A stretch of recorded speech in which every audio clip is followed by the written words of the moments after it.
This is TradeFlow News, bringing you relevant news and insights from around the world. TradeFlow News, enabling trade for SMEs and economies worldwide. These are some of the key topics that we will be looking into in today's program.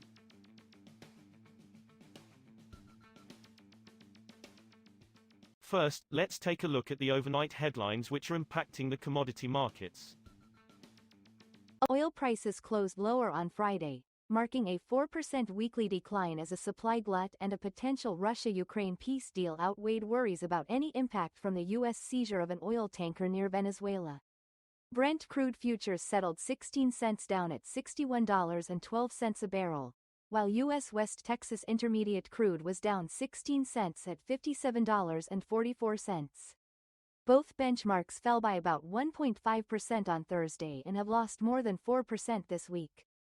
Venezuela's oil exports have fallen sharply since the United States seized a tanker earlier this week and imposed fresh sanctions on shipping companies and vessels doing business with the Latin American oil producer, according to shipping data, documents and maritime sources. Oil tanker movements into and out of Venezuelan waters have come to a near standstill as the U.S. prepares to seize more vessels.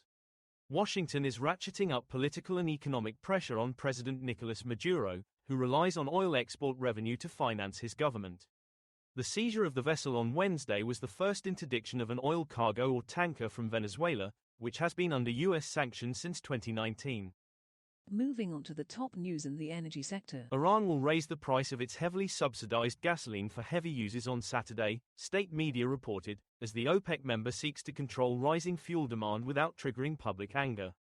Proposals to increase Iran's fuel prices, some of the lowest in the world, have long been postponed amid apparent concerns that they might cause a repeat of widespread protests seen in 2019 that were crushed by the state. The government will introduce a higher rate of 50,000 Iranian rials per litre, 4 US cents under the free market rate, at midnight on Friday for most consumers requiring more than 160 litres per month, state television reported on Friday.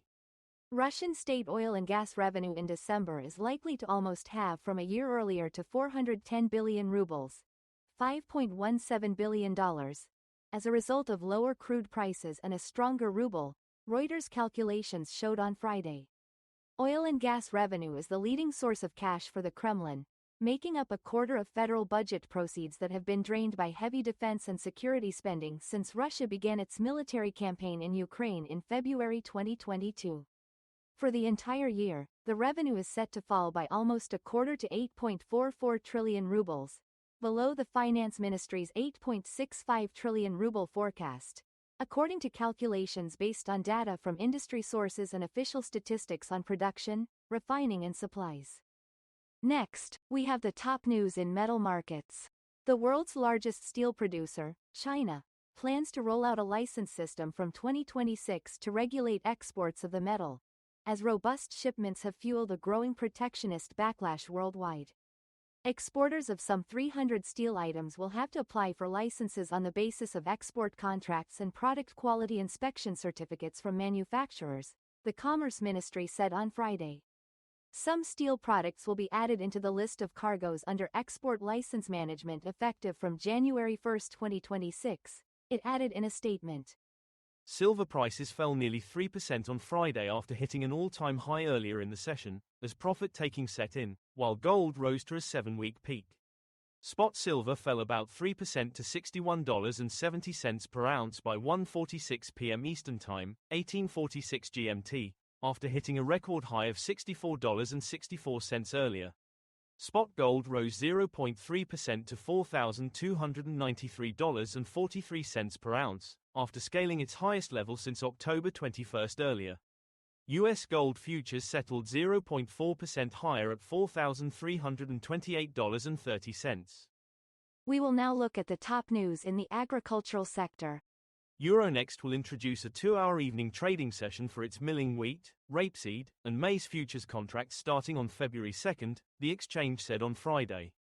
The move confirms a Reuters report in September that said Euronext was considering lengthening trading hours for its agricultural commodities futures, notably by pushing back the evening close to attract more US-based investors.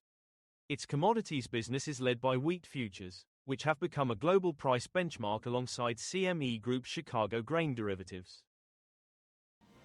That is all for today's news on commodity markets.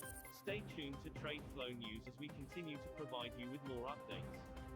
We also invite you to follow us on Twitter at TradeFlow News, which allows you to watch our program on your mobile device or desktop to receive information from there.